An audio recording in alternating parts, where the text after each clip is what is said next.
Hello there. Today we are going to be working on upgrading this old tent, which was our very first building, to a chicken coop. We used to have chickens here, but we've already taken that part down. So, now that the tent's out of the way, we can actually start building. I'll need to cut down this gravel that we used as the floor during the first building stage. Now we're going to frame out a little bit of a coop just for the chickens to have an inside area, as well as expanding the outside area by a lot. We're going to be going from a 4x4 chicken area outside to something that's almost as large as one of our sheep farms here in the village. Now, we are going to be building this in the way of this village, which is a slanted roof instead of a peaked roof.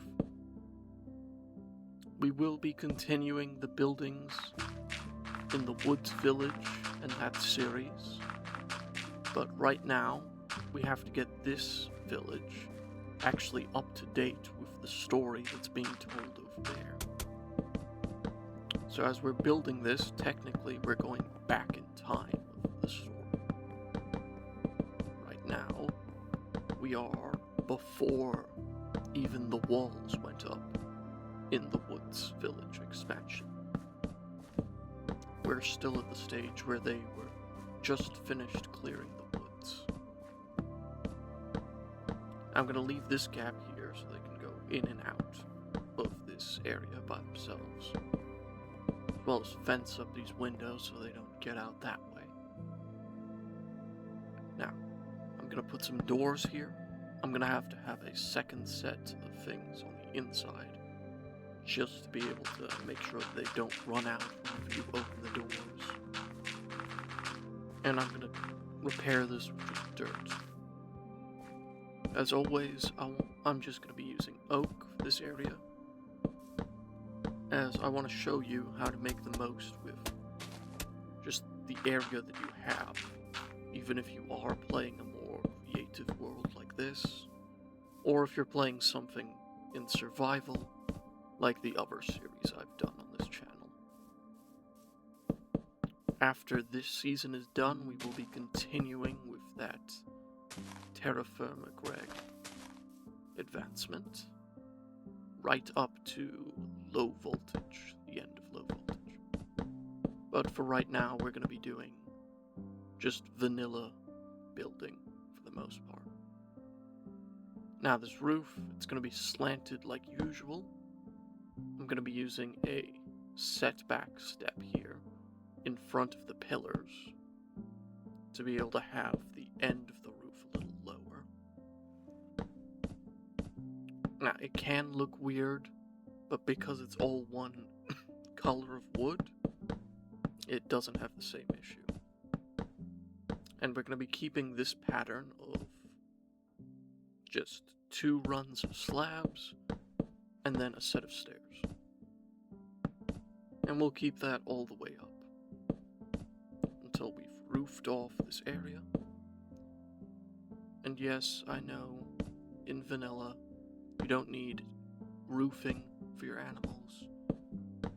In fact, you could make some borderline chicken torture device for them. But in a similar way that the Terra Firma Greg series does, I'm trying to do this a little bit more realistic. Now I am going to set this out, and I might change the pattern up here if I can fix up the back sides of each of these, because I want this to be a smooth increment up. That is a full block gap. I'll just bring it down one more, and I will be changing its top. Now the change will be almost unnoticeable from the ground, but looking down on it would be visible.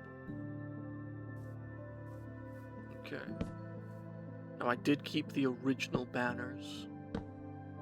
Yes, these are just copies of it, but if you look in the data file, it is still the original banner set. So, Now with the building itself done, we can actually start furnishing it a bit. Now I'm actually going to manually breed chickens afterwards because I've put them in a hole next to here. Because even if I could just spawn them in creative, it has less feel to it, I suppose. But we will be furnishing the area. Now I think it's hay bales, yes. Now, I am going to show you why I have hay bales in just a moment. But for first, we want to give them a source of water. Now, because they're chickens, we don't want a water trough, we want a little water pool that they can get access to. And as for feed, if you stack them like that, you can see the line. Like this, it looks like you've scattered grain just flat on the floor. And it's level with the rest of the ground. So that's how we're going to be showing that they've got seeds in their yard. And then we're going to surround this water pool with cobblestone, just to show that we're keeping it a bit cleaner, and that it's not going to randomly erode. Now you could put trapdoors there, to show that they have like a entryway, or a closing way. I'm going to put them like this, to show that there's a little flap, before lighting out the area with some lanterns, so that when night does come, it doesn't become a dark spot. Again, I am hanging them off the beams primarily, just to show that off, but now moving inside, we need some laying boxes for eggs. So I'm going to surround this with trapdoors, so it's like a little bordered hay area for laying eggs on the inside. Now, if you just had the door there, they could get out. So I'm going to actually replace one of these trapdoors with solid blocks, so that I can have these fences. You want the edges 2 blocks up so they don't climb over. But now, you have an airlock system where it's a double gate, and that's the end for today at least.